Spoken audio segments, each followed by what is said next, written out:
Cher frère Matmati, salam alaikum. Comme salam. J'espère que tu vas bien. Alhamdoulilah et toi. Ça va, alhamdoulilah. Donc j'aimerais qu'on parle encore une fois d'un sujet d'actualité. Tu as probablement entendu parler de la prochaine lapidation de l'Iranienne qui s'appelle Sakineh Ashtiani, donc une Iranienne de 43 ans qui est accusée d'adultère et du meurtre également de son mari, son défunt mari. Donc j'aimerais qu'il y ait eu toute une polémique autour de ça, des pétitions, des campagnes, enfin, bref, tout un tapage. Et j'aimerais avoir ta position. T'aimerais avoir ma position. Ouais. Pourquoi pas, je vais te donner ma position. Donc, A'udhu billahi minash shaitanir rajim, bismillahir rahmanir rahim, wa salatu wa salam ala sayyidina Muhammadin wa ala alihi wa sahbihi ajma'in, wa salam alaykum wa rahmatullahi wa barakatuh. Donc le salam à nos frères et sœurs qui nous écoutent, et le bonsoir, puisqu'il est bientôt 19h, aux éventuels musulmans qui écouteraient cette présente vidéo. Donc tu voudrais avoir mon avis sur quoi exactement? Sur la condamnation, la lapidation de Sakineh Ashtiani et du tapage qu'il y a autour. Bon. Alors on va commencer par quoi? Par le tapage? Comme vous dites. Tu qualifies ça de tapage, toi? Moi je pensais que c'était une défense des droits de l'homme, etc. Toi tu qualifies ça de tapage? C'est un tapage? Oui, parce que je veux dire, c'est assez. Ils sont assez virulents et c'est par rapport à l'islam, à mon avis, qu'il y a tout ça. Je pense pas que ce soit que par rapport à l'islam. Je pense qu'il y a des gens sincères qui estiment que la lapidation c'est le Moyen-Âge, etc. Donc ils n'arrivent pas à comprendre. C'est quand même une peine qui est très extrêmement difficile. C'est peut-être même la peine la plus difficile. Hein. C'est tuer avec des pierres, c'est pas rien. Et donc forcément, ça doit, à mon avis, interpeller un certain nombre de personnes. Mais on sait, comme toujours, qu'il y a beaucoup de parasites qui viennent se greffer à des causes communes, à des causes nobles, pour tirer profit, pour tirer un profit médiatique, etc. Ça, tout le monde le sait. Donc je pense que par rapport à cette pétition, il y a les deux. Et moi, en fait, si tu préfères, moi, j'arrive pas à comprendre comment des gens de la population, parce que c'est des gens de la population, il y a des intellectuels comme Bernard-Henri Lévy, etc. Mais il y a aussi beaucoup de gens de la population qui font une pétition. Donc moi, j'arrive pas à comprendre, en fait, comment on peut se permettre de s'ingérer dans l'application de la loi d'un pays souverain. Puisque l'Iran est un pays souverain, il a ses lois, qu'elle plaise ou qu'elle plaise pas, etc. Mais c'est un pays souverain, etc. Donc, lorsque l'Iran veut appliquer une peine, sur la lapidation, d'ailleurs, c'est pas la seule, il y a eu d'autres condamnations à mort, donc il n'y a jamais rien eu. Bon, là, c'est médiatisé, on ne sait pas pourquoi. Et pour moi, c'est pas tout à fait normal. Voilà. Quand même, je comprends l'émotion des gens. Par rapport à ça, je comprends parfaitement l'émotion des gens. Moi, sincèrement, je comprends parfaitement l'émotion des gens. Je suis musulman, je peux en fait, je reconnais la lapidation parce qu'on est obligé de la reconnaître. Donc, en tant que musulman, il est hors de question de dire comme Tariq Ramadan l'a dit, je suis contre la lapidation, c'est barbare, etc. Ça serait tout simplement désavouer tous les rapporteurs, et ainsi que probablement le prophète, bref. Mais bon, c'est quand même une peine qui est assez effrayante. Elle est méritée dans la mesure, elle est méritée, c'est quand même par rapport au crime d'adultère. L'adultère, c'est pas rien, les conséquences, etc. Mais faudrait-il encore, l'interrogation qui se pose, à mon sens, à moi, c'est est-ce que les dossiers sont bien travaillés? Tu sais que dans les pays arabes, en général, la justice, c'est pas leur truc. Je veux dire, les enquêtes, les preuves, bon, c'est un petit peu comme ça, voilà. Donc, on sait, par exemple, en France ou en Europe, on a beaucoup une justice beaucoup plus pointue, beaucoup plus juste, beaucoup plus rigoureuse, exactement, beaucoup plus rigoureuse. Donc, la crainte de voir, il y a toujours des bavures, et toujours il y en aura toujours, on ne pourra jamais les éradiquer, mais elle est quand même à un taux quand même assez bas, voire même très bas. Alors que dans les pays arabes, on peut considérer, on est en droit de considérer qu'il doit y avoir beaucoup d'innocents en prison, ou alors condamnés beaucoup plus lourdement que ce qu'ils ont fait. Et donc, bon, l'Iran n'est pas un pays arabe, mais rien n'interdit de penser que peut-être que l'Iran aussi n'a pas cette rigueur au niveau des instructions, au niveau, bon, c'est juste une supposition. Il faut savoir qu'au niveau de la peine de la lapidation, comme dans toutes les peines corporelles, c'est des peines qui sont très difficiles. La peine de la flagellation, de couper la main, etc. etc. Mais il y a quand même des éléments qu'il faut retenir par rapport à l'application de cette peine. C'est la preuve irréfutable, premièrement. Donc la preuve, il n'y a pas de... C'est une preuve, premièrement. Deuxièmement, il y a le fait que l'enquête a été équitablement menée. C'est-à-dire qu'il n'y a pas de nullité, il y a un certain nombre de zones d'ombre. Donc il y a ça. Et il y a le fait aussi de la situation. C'est-à-dire qu'il faut savoir que l'islam, comme un peu la justice humaine, retient les circonstances atténuantes. C'est-à-dire que lorsque Dieu condamne le fornicateur ou il porte une condamnation par rapport au voleur, il faut que, par exemple, le voleur ait volé pour s'enrichir. Dès lors qu'un voleur a volé parce qu'il pour manger ou parce qu'il ne savait pas ou parce un certain nombre de choses, la peine elle est suspendue. D'accord? Donc c'est vraiment... Et donc il y a aussi la situation qui doit être étudiée pour savoir, cette femme, le contexte, si acte il y a eu, etc., quel a été le contexte. Donc il y a des éléments qui sont quand même des éléments majeurs, des éléments importants qu'il faut connaître et qui mène à terme la condamnation. Voilà. Il me semble que dans son cas, c'est des aveux, je crois. Sincèrement, je ne sais pas si c'est des aveux ou pas, mais bon, je veux dire, l'Arabie Saoudite aussi condamne des gens selon le Coran, etc. Donc, moi, ça me semble un petit peu déplacé, bon, que les gens, ça me semble un petit peu... J'arrive pas à comprendre. Ça aurait été le contact d'un État avec un État. Je peux comprendre, c'est diplomatique, c'est entre État et État, ministère des Affaires étrangères et ministère des Affaires étrangères. Bon, là, il peut y avoir un dialogue. D'accord? Bon, là, je peux comprendre. Il n'y a pas de problème avec des gens, de la population, j'arrive pas à comprendre. Quand la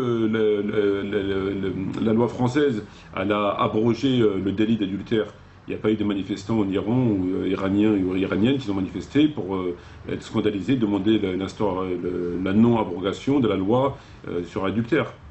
Donc il n'y a rien eu. Donc c'est un peu comme si l'Iran, les Iraniens auraient manifesté en disant non, ben non, il faut que la France maintienne la loi. Ce serait débile, quoi. Tu vois, ça choquerait. Voilà. En fait, sur le fondement de la lapidation, c'est assez compliqué. Je vais te dire pourquoi c'est assez compliqué.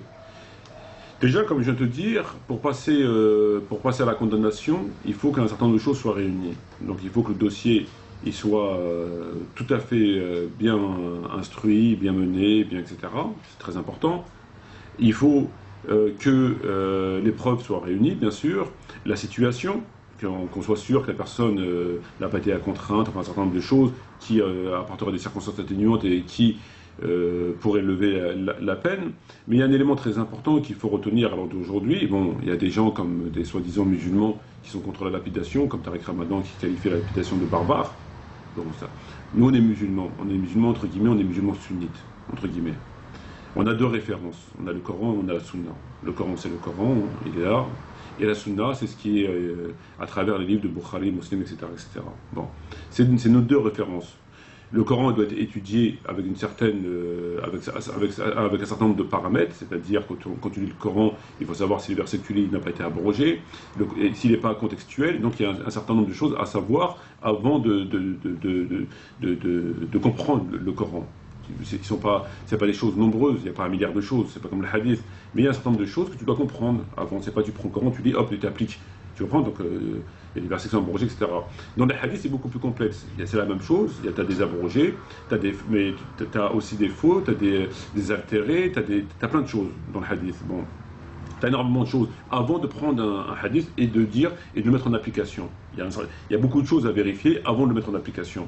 Parce qu'il y a des amputés, il y a plein de choses. Voilà. Il faut savoir que Bukhari, il est du 4e siècle, si ma mémoire est bonne, musulman, donc c'est pas rien. Ils sont venus quand même 3, 4, 5 siècles après le prophète. La grande majorité des rapporteurs, ils viennent de 3 siècles, 4 siècles après le prophète. C'est pas rien. Et les hadiths ont été, pour la grande majorité, recueillis de façon orale. Donc je te laisse imaginer un petit peu la personne qui viendrait 300 ans, 400 ans après le prophète, donc après l'avènement du prophète, la mort du prophète, et qui parlera aux gens pour savoir ce que le prophète aurait dit. 300, 400 ans après. C'est pas rien. Tu vois, tu ne veux pas considérer que c'est le Coran et tu lis. Bon. Et donc, par rapport à la lapidation, c'est une loi, je crois que c'est la loi la plus grave, je pense, c'est la loi la plus grave. Cette loi qui est la plus grave, elle n'est pas dans le Coran. Donc il est assez étonnant qu'une loi aussi grave ne soit pas contenue dans un livre dont on ne peut pas douter, dont le lecteur ne peut pas douter. C'est quand même assez étonnant. Et cette loi n'est pas dans le Coran. Bon. Maintenant, on va nous dire mais elle est dans la Sunna. Et tous les rapporteurs parlent de lapidation. Le prophète aurait lapidé, les califes auraient lapidé, etc. Voilà ce qui est rapporté dans la plupart des rapporteurs. Néanmoins, quand tu lis le Coran et quand tu lis la Sunna, tu ne lis pas avec la même lecture. Le Coran, quand tu lis avec certitude, avec un regard, avec une lecture qui est liée à la compréhension du Coran, l'abrogé, etc., etc. Mais ce que tu dis, il n'y a pas de doute, tu ne vas pas dire celui-là, ce hadith il est faux, ce verset il est faux, etc. D'accord? Donc tu as la certitude. Donc si on te donne une loi dans le Coran comme couper la main du voleur, tu n'as pas de doute. Après, bon, il faut connaître la procédure, mais tu n'as pas de doute. On est d'accord là-dessus. Mais quand tu lis le hadith c'est la parole d'homme. C'est la parole d'homme, qu'on le veuille ou pas. À partir du moment où c'est la parole d'homme, c'est un travail d'homme qui a été fait, aussi pieux qu'ils étaient, aussi ce que tu voudras. Mais il subsiste, en dépit de cela, il subsiste un pourcentage de doute, malgré ça, qu'on le veuille ou qu'on ne le veuille pas. C'est-à-dire que tu auras toujours le doute sur ce que tu lis là, est-ce que c'est vrai? Est-ce que c'est vrai? À part si c'est confirmé dans le Coran. Par exemple, je sais pas moi, le prophète a dit ne faites pas telle chose, il écrit dans le Coran ne faites pas telle chose, bon, c'est pareil. Bon. Donc, mais s'il n'y a pas la même chose, tu doutes. Tu as le droit de douter. Bon. La conséquence de ça, c'est quoi? C'est qu'on te dit que la lapidation, elle est dans la sunna. Mais tu as le droit de douter. Est-ce que c'est vraiment... Est-ce que c'est la vérité? Après, on peut te dire c'est dans tous les livres de rapporteurs. Mais il y a plein de hadiths qui sont dans tous les livres de rapporteurs et qui ne sont pas vrais.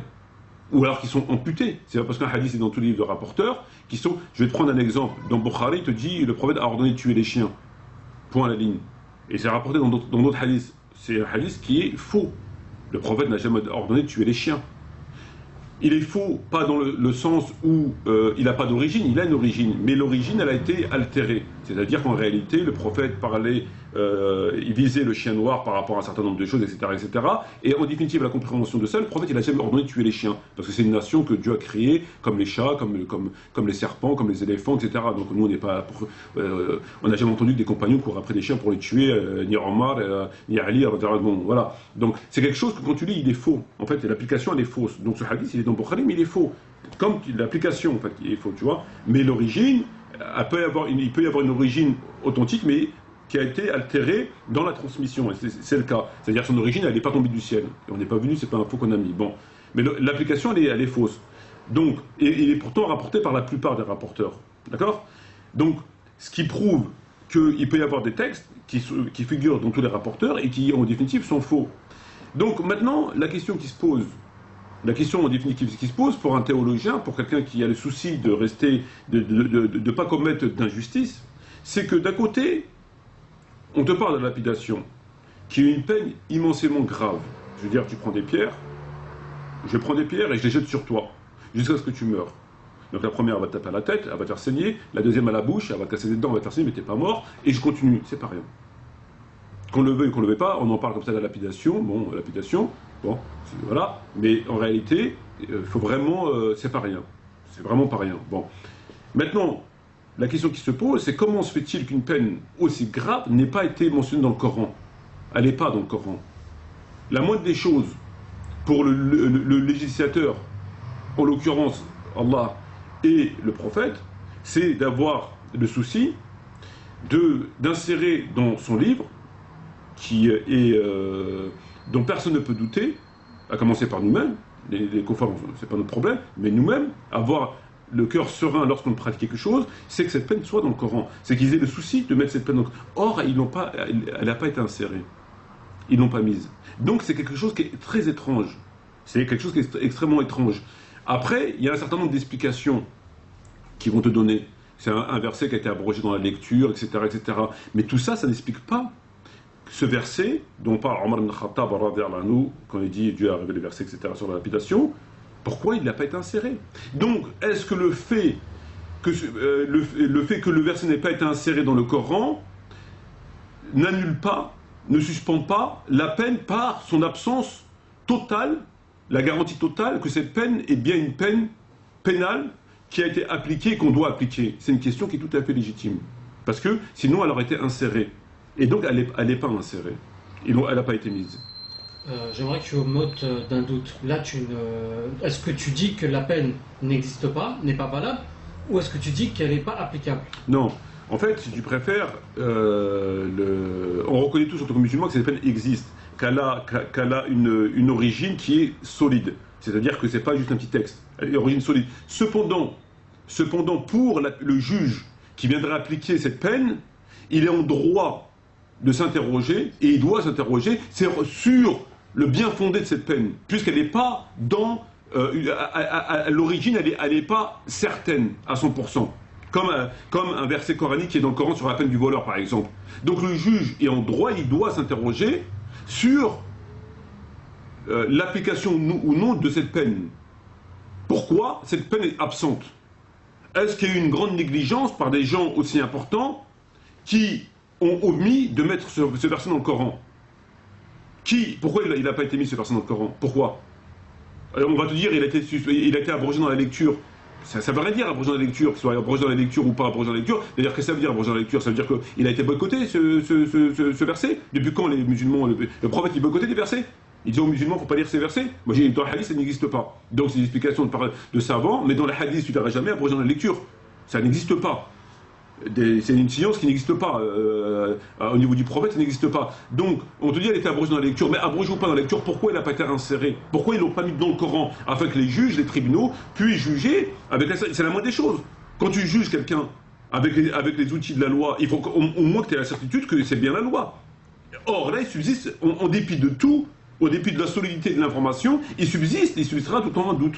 Est-ce que le doute doit profiter, entre guillemets, à l'accusé, ou est-ce que le doute doit profiter... voilà, je ne sais pas s'il nous reste encore du temps. Non, c'est encore 2 minutes. Voilà. Ok, ben, je pense qu'on va... C'est des interrogations qui sont légitimes et que les musulmans doivent se poser et essayer de comprendre pourquoi ces bizarreries. Pourquoi ces bizarreries. Voilà. D'accord. À titre personnel, très rapidement, tu l'appliquerais cette loi? Bah, à titre personnel, moi je l'appliquerai, mais en ayant la certitude, non pas par rapport à l'origine, parce qu'on ne l'aura pas, il n'y a personne, mais par rapport à la solidité du dossier et par rapport au contexte. C'est-à-dire que la personne a sciemment commis l'adultère. Et non pas vraiment avec une musulmane, enfin un certain nombre de choses qui vraiment la personne, en dépit de la connaissance de la loi, en dépit de tout, elle a voulu transgresser la loi. Donc vraiment avec une rigueur extrême en matière de prévention, en matière d'un certain nombre de choses, parce que c'est pas rien. Et là, la personne après si elle le fait, bon ben, c'est que vraiment elle cherche quelque chose. C'est que voilà, si on l'a empêché de se marier, c'est suspensif quelque part. Tu vois, tu comprends ce que je veux dire? Voilà. Très bien. Je te remercie mon frère pour ces éclaircissements. De rien, merci de ta présence et je remercie nos frères et sœurs et j'espère à la prochaine, Inch'Allah. Salam alaikum.